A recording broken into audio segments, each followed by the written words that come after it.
Assalamualaikum warahmatullahi wabarakatuh.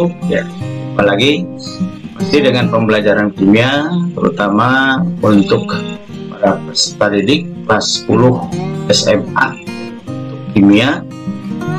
Pada semester 2 ini kita akan belajar tentang reaksi redoks.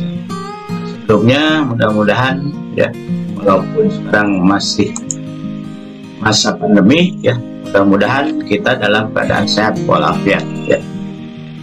Baiklah, untuk reaksi redoks ini ya, kadangkala kita sebut itu dengan reaksi redoks ya, itu singkatan dari reduksi dan oksidasi. Nah, nanti akan kita pelajari ini tentang perkembangan konsep reaksi redoks, dan juga kita akan belajar tentang bilangan oksidasi unsur dalam senyawa atau ion.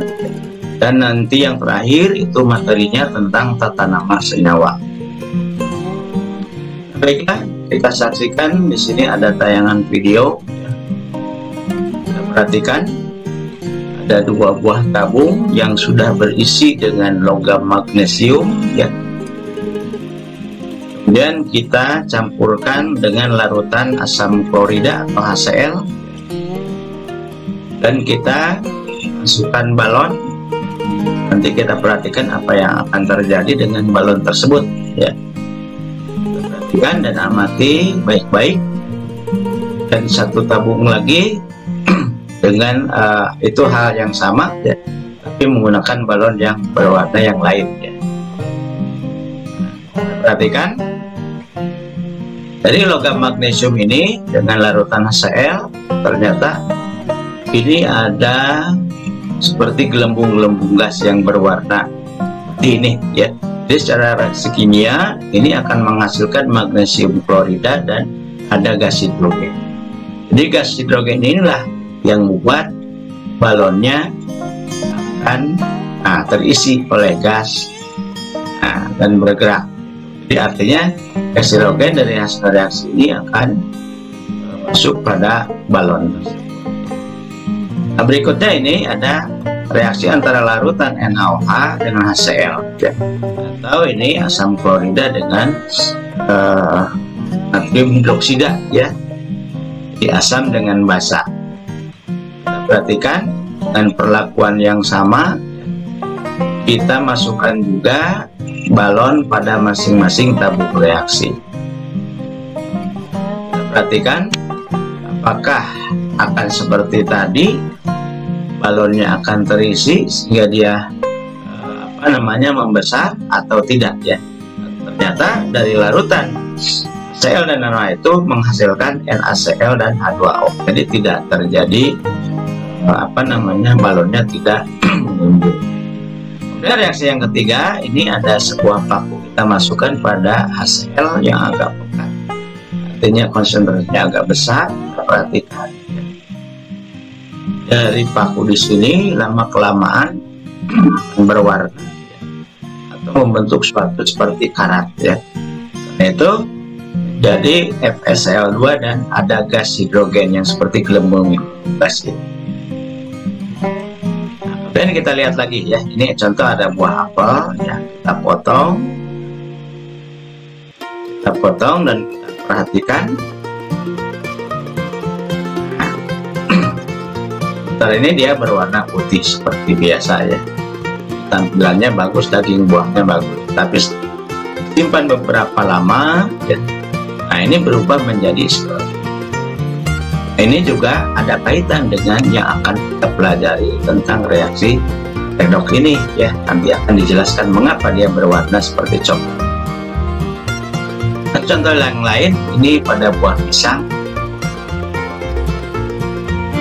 Kita kerak, warnanya seperti mungkin masih bagus ya, tapi kemudian kita simpan beberapa menit ya, mungkin beberapa jam ya, itu akan terjadi juga perubahan warna coklat sekitar daging buah. Ini bisa dijelaskan nanti. Nah, baiklah ya. Jadi tentang perkembangan konsep reaksi redoks, kita akan mempelajari pengertian dari redoks sebetulnya ini ada 3 konsep.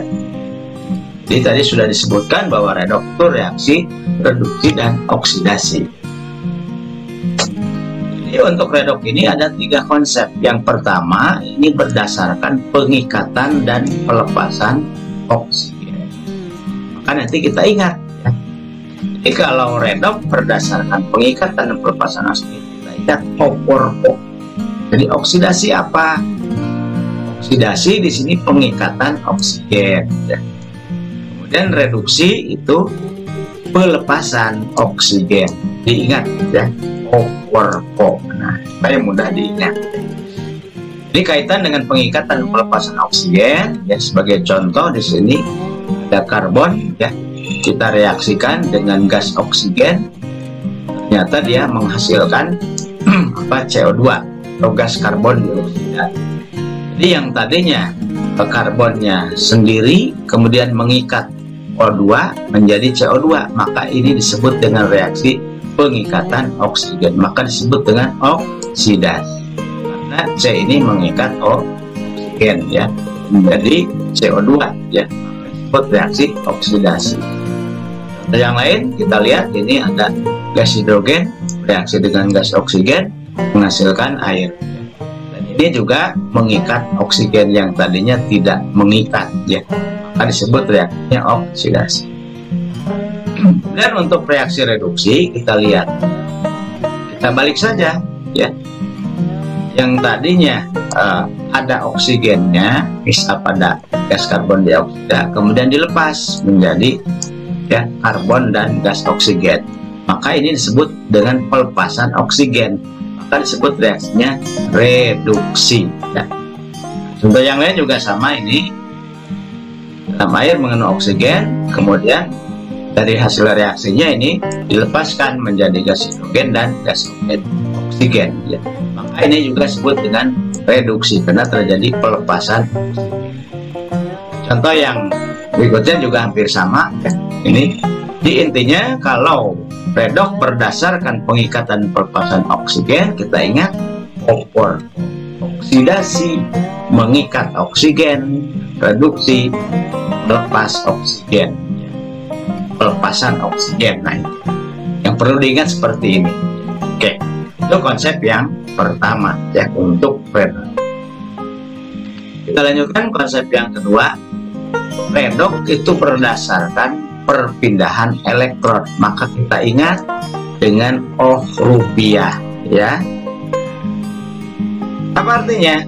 Jadi oksidasi hilangnya elektron, reduksi penangkapan elektron. Sekali lagi, O rupiah ya, oksidasi hilangnya elektron, kemudian reduksi penangkapan elektron supaya mudah. Kalau yang tadi ya, kalau yang tadi ingat O4O ya, oksidasi pengikatan oksigen, reduksi pelepasan oksigen. Tapi kalau redoks berdasarkan perpindahan elektron, maka ingat dengan O rupiah ya, oksidasi hilangnya elektron. Jadi elektronnya kita lihat seperti Na natrium. Nah ini Na plus melepas elektron ya.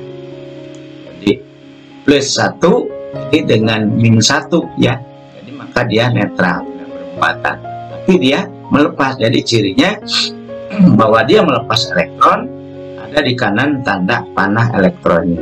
Nah ini cirinya seperti itu, makanya disebut dengan reaksi oksidasi. Jadi elektronnya dihilangkan, hilangnya elektron ya, penulisannya elektronnya ini supaya lebih mudah ingat ya, itu ada sebelah kiri sebelah kanan tanda panah.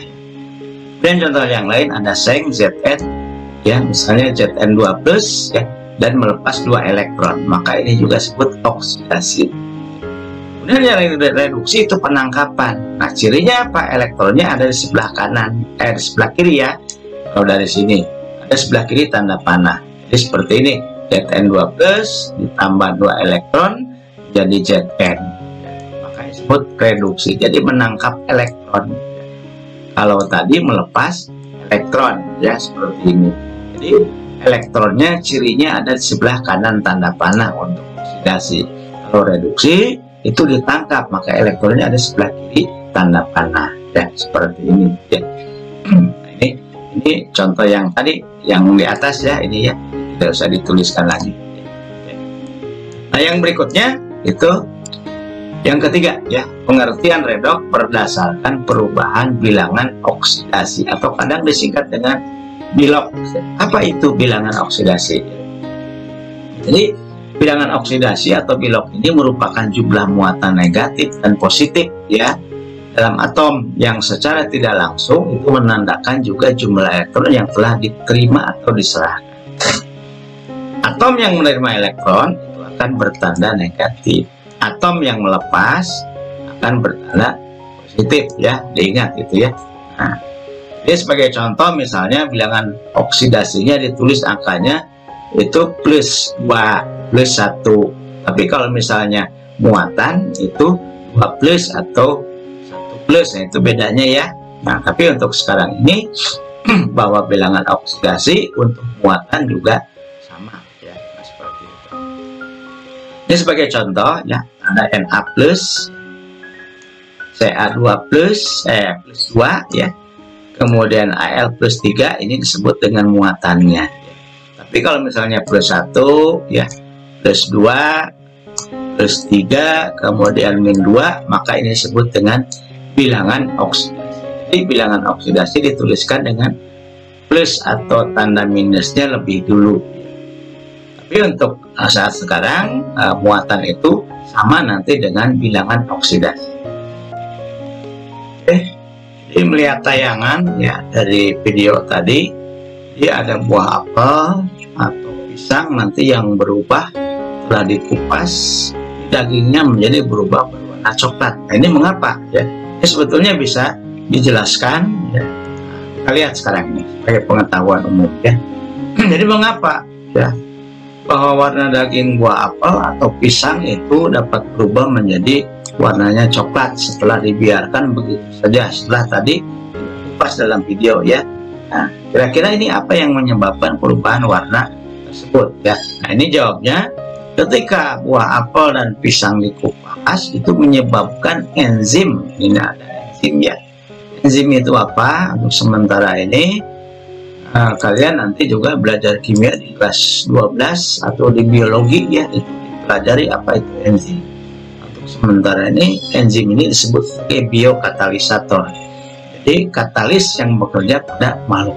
Apa itu katalis? Katalis itu biasanya untuk mempercepat reaksi kimia ya. Jadi misalnya apa sih yang paling gampang, yang paling mudah kita pahami? Contoh mengapa misalkan buah nanas ya dari yang warnanya hijau mentah menjadi berwarna misalnya agak kuning, itu sudah matang dan ada bau yang harum ya. Itu contohnya ada enzim yang bekerja di situ.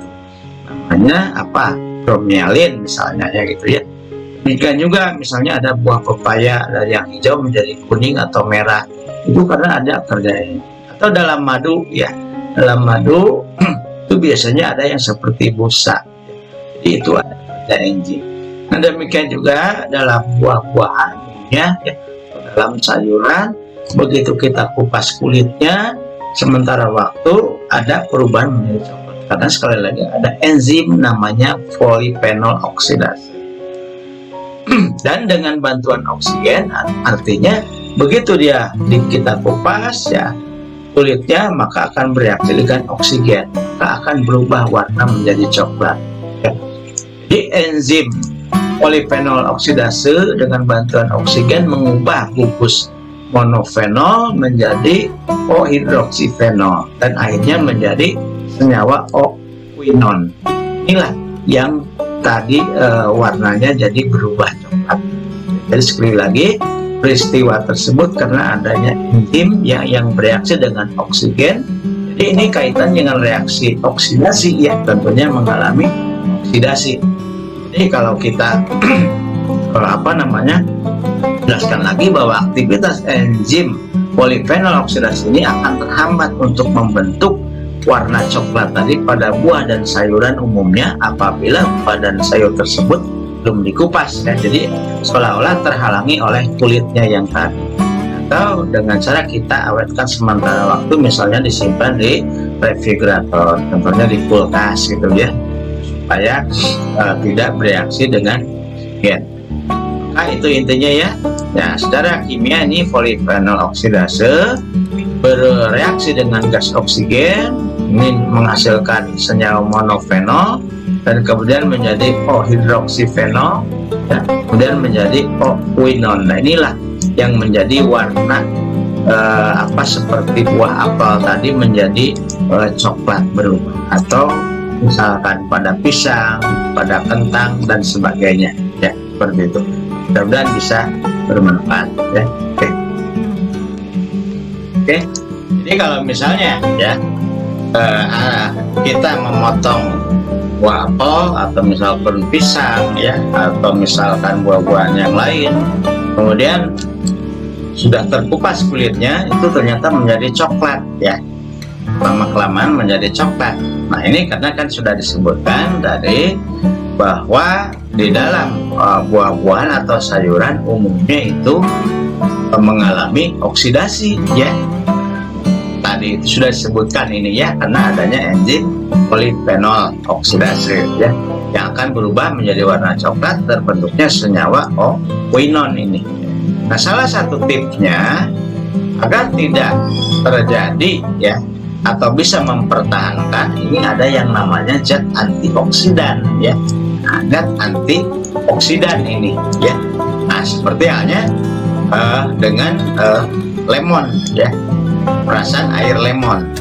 Jadi kalau kita sudah memotong-motong apel ya, supaya nanti tidak mengalami berubah warna coklat yang sebut tadi ada oksidasi, maka kita masukkan ke dalam air lemon ya, tentunya dengan takaran yang tertentu ya. Tapi secara reaksi kimia ini, air lemon ini bisa sebagai antioksidan. Jadi untuk mencegah terjadinya reaksi oksidasi tadi ya, antara antara oksigen dengan zat, yaitu enzim yang terkandung dalam apel tersebut ya. Nah, atau misalnya dengan menggunakan garam dapur. Nah, ini ya seperti ini, dengan juga takaran tertentu. Jadi misalnya ini buatlah larutan setengah sendok teh garam dapur ya, kemudian dengan air kira-kira ini 1 liter ya, dengan air dingin, kemudian masukkan potongan apel ya, atau misalkan buah yang lain ke dalam larutan tersebut dan rendam selama 3-5 menit. Kemudian tentunya buang larutan garamnya supaya tidak menyerap menjadi asin gitu ya. Nah, kemudian dan seterusnya kita bilas lagi ini ya. Itu salah satu juga tips ya untuk mencegah terjadinya tadi reaksi yang artinya pada buah-buahan tersebut berubah menjadi warna coklat. Nah, ini mudah-mudahan ya dapat bermanfaat. Oke. Assalamualaikum warahmatullahi wabarakatuh.